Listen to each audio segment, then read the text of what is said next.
Hello, ladies and gentlemen, it's your boy Bulletz Gotti.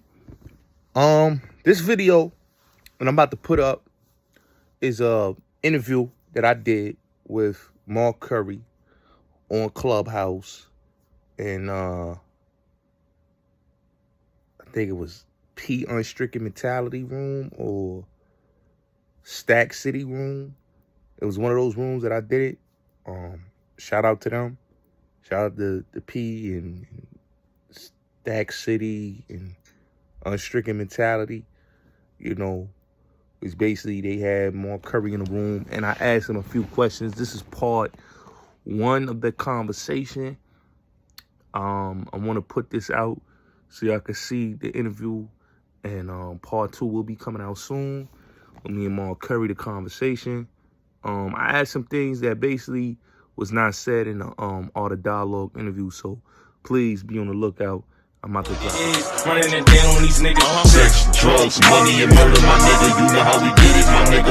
Still be painting them bitches, my nigga. Ripping that roll, fucking your bitches. Sex, drugs, money, and murder. Sex, drugs, money, and murder. Sex, drugs, money, and murder. Sex, drugs, money, and murder. Niggas, they never will hurt you. Niggas, they never will hurt you.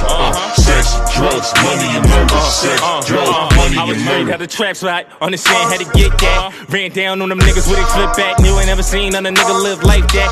I was still getting stacks back. Had to fuck around getting them packs back.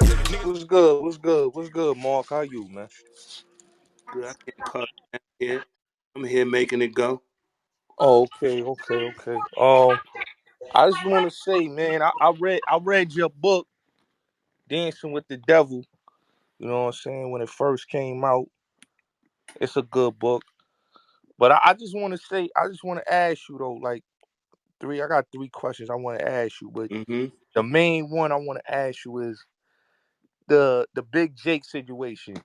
I know you did the interview on all the dialogue, and you told a story on there about how it happened. But if memory serves me right, in your book, didn't you detail that the confrontation was over a female?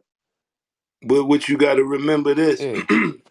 If you remember when I first started the interview, I said, I'm going to let you tell the story from your point of view, G. Okay. So what you got was the story from his point of view. He wasn't downstairs with me. Okay. He didn't know everything that was going on downstairs. He knew everything that was going on upstairs.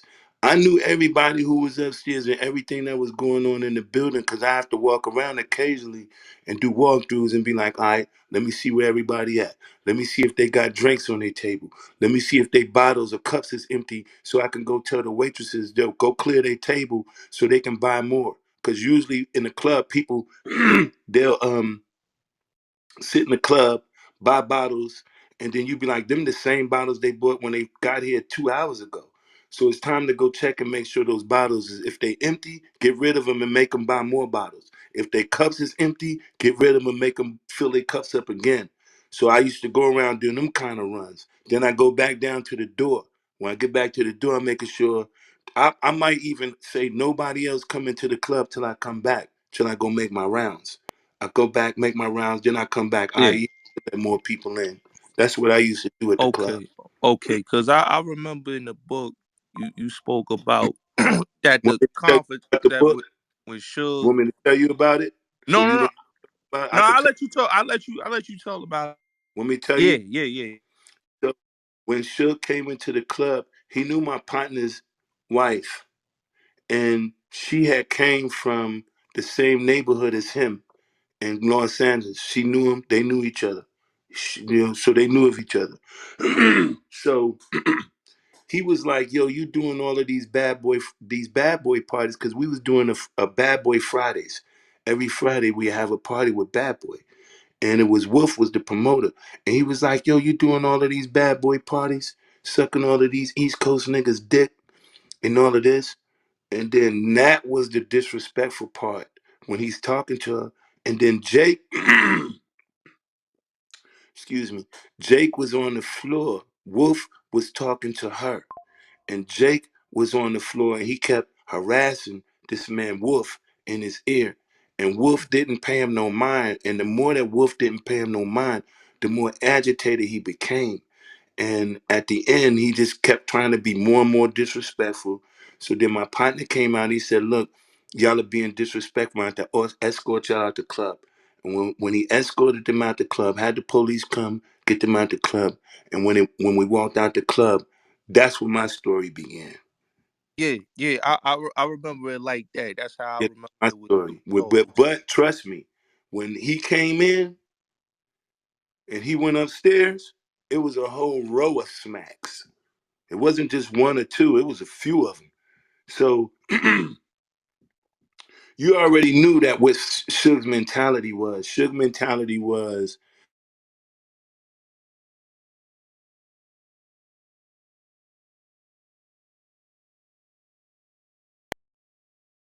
He got a phone call.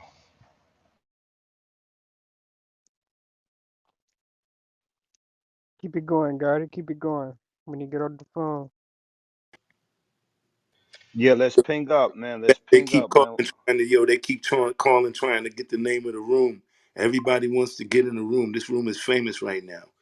But Okay, let's salute. Let's ping Send up, him that man. Let's link, ping Mark. up, y'all. Send him that link. I don't do it. Oh, I'm Told you. I'm all right. Look at the bottom at the bottom of the screen. You see that little square with the arrow pointing up?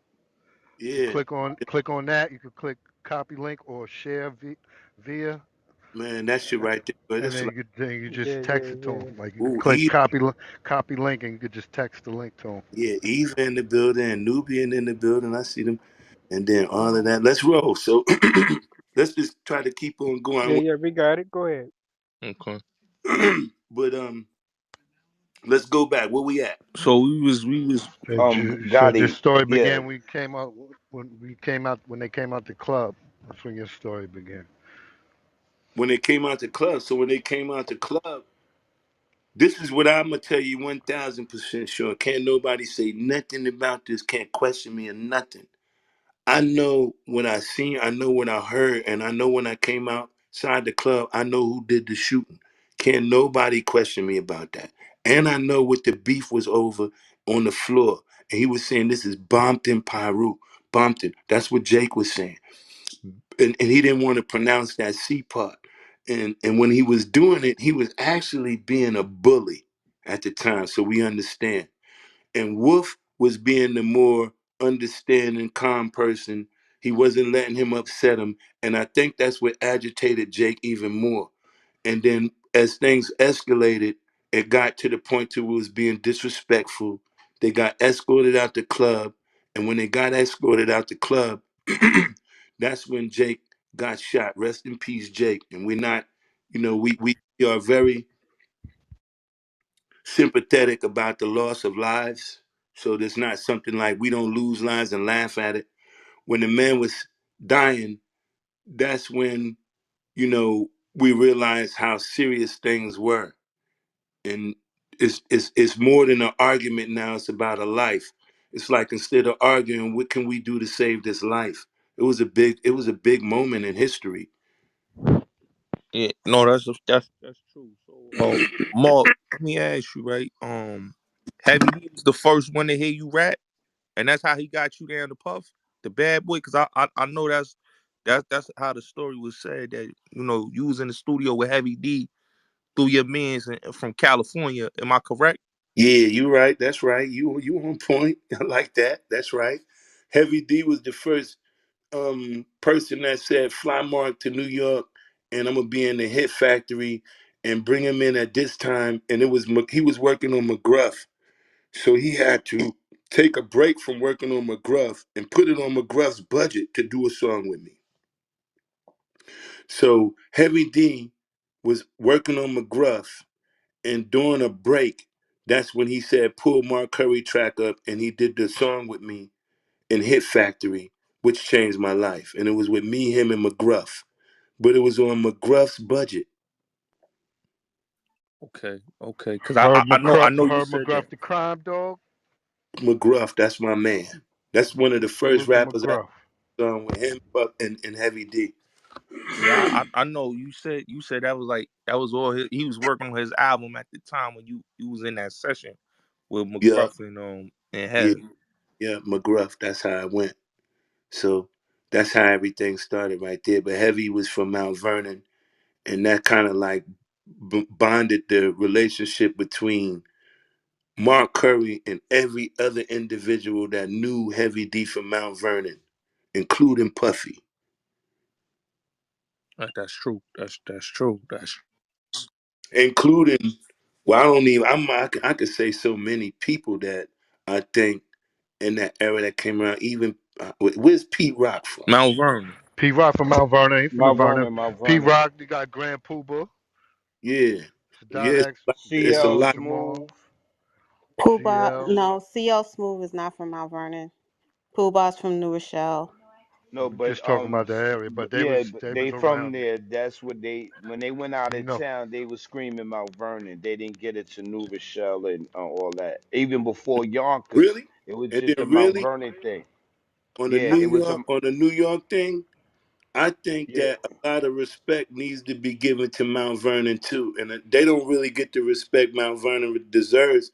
And it seems like in Mount Vernon, it's a lot of famous people came from Mount Vernon, but you don't never hear them stand together and say, I'm from Mount Vernon.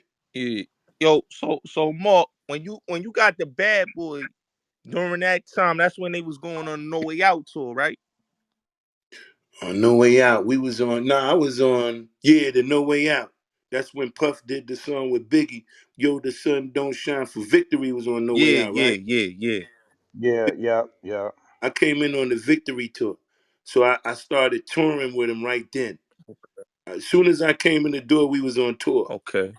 And then when we got on tour, what they was like is, yo, we gotta wait for you to make money while we on tour. I was like, yo, I need to make some money. And they was like, here, we're gonna give you 30 tickets and go to the stadium early and see if you can sell them to people who coming to trying to buy tickets.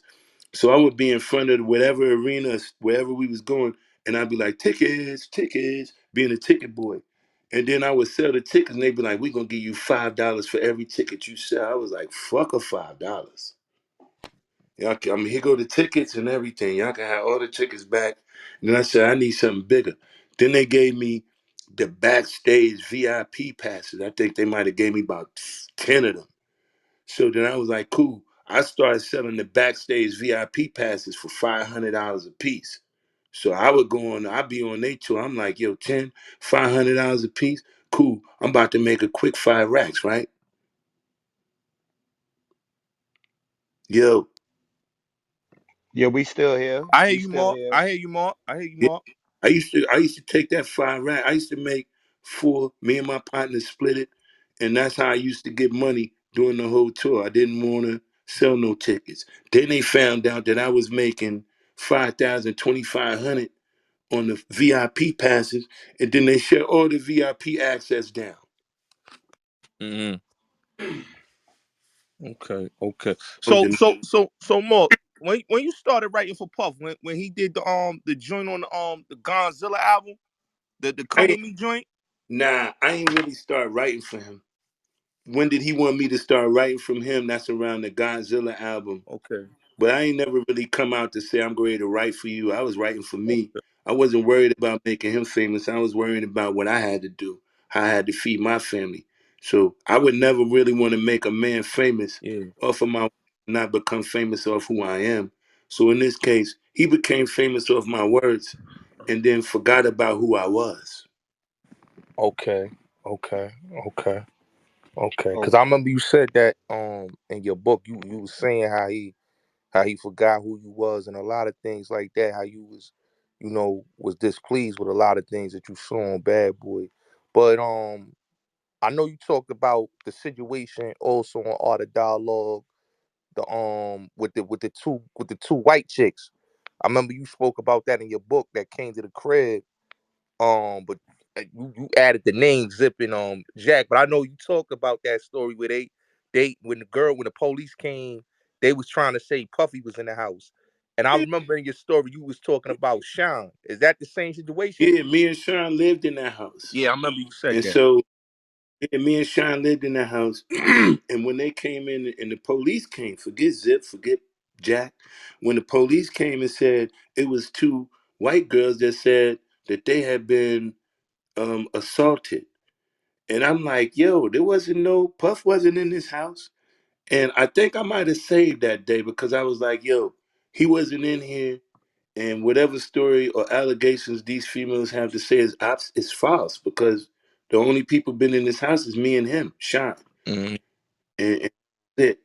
But then that just an example of how sometimes, even when it comes down to what's going on now with Puff, Mm-hmm. and I'm not here to be an advocate or save him, but right is right and wrong is wrong. But it's so many people that would like, so when they came out with this thing where you can say anybody accusations or anybody who may have forced you to do these things that these females are coming out with now, why don't you hear anybody from the New York Giants or anybody from the New York Jets or the Knicks or any other team, the Rangers, any other professionals in New York? It seemed like they only coming down on music people. So it kind of raises suspicion to where you be like, damn, what's going on and why are these people attacking the culture? They're attacking the culture, not sports culture, not they're attacking the music hip hop industry culture. Yeah, no, that's true. That's true. Yeah, I that's remember. No, I'm sorry for cutting you, Mark, but I remember you said this about Shyne, where you said that Puff wanted him to study Snoop and NWA wow. in your book, and then I remember you saying that how Shyne was in the crib with an AK-47, and Hmm. he was walking around the crib with that, and like when it come to Shyne, because I know Shyne had a lot of issues, a lot of drama around that time. Wolf took him under the wing like a big brother. And a lot of dudes wasn't really feeling Shyne, especially the cats from Brooklyn. How Yeah. was it with Shyne being there around that time when Shyne was on the label? I remember Junior Mafia and all of them really did they wasn't fond of him. And I sat there with him through that. Wolf definitely took him in, but Shine lived with me. And like when he was with that AK and he had the bullet jam and he was like, yo, can you help me get the bullet out? I was like, yo, if you have this thing right here and the bullet get jammed and you don't know how to get the bullet out, you don't need to have it. Because in the event you're doing what you gotta do, bullet get jammed, you can't call me and be like, how do I do it again? If this is what's going on and I don't even know how you practicing with the AK in the house. It's like you can't shoot this. What are you gonna do? Like, what are you loading bullets in and seeing how they work? You're not gonna shoot it. So we lived in the house like that. And then when he first got signed, Shine wanted a Mercedes Benz, and he wanted a 600. And we went. He was like, "Mark, come with me to the Mercedes Benz dealership." So we get in the joint. We get in the cab. Go there. He like, "Yo, I want the 600." They like, "We all out of 600s. They're on back order." He said, "Well, give me the 500 and change the numbers to the six." So they said, "Okay." They gave him the 500, but they put the 600 numbers on it. He was happy, but he didn't know how to drive. So the next Yeah, I day, remember you said that, Mark. I remember you said he kept getting in car accidents. he I remember kept you getting in said. car accidents, bro. And I wouldn't ride with him because I was like, yo, you know what? He's not a good driver. I'm not riding with him. So he was like, one day he was like, yo, Mark, you want to go with me to Brooklyn? I was like, nah, I'm good. I got something to do. And then he went to Brooklyn. And then I remember who he was with. This dude named Nino used to drive a red 850 BMW, street guy from Brooklyn. Yeah, And he Shine was following him. And I don't know if y'all know how New York drivers drive. They drive like professional NASCAR drivers. And if you're trying to follow somebody from New York and you don't know how to drive, stop it right then. You're gonna kill yourself. And he was driving behind Nino, but Nino know how to drive, and Shine don't know how to drive that well. And as a result, he had a car accident and it ended up killing his cousin and injuring a few people. that's a fact. That's a fact. He spoke about it on the Mace joint, start from scratch. That's He that's a he fact. he never mentioned that who I was, and when that happened, how the police, the only person they knew how to call was me, and they said, "Please come to the hospital to identify the victims."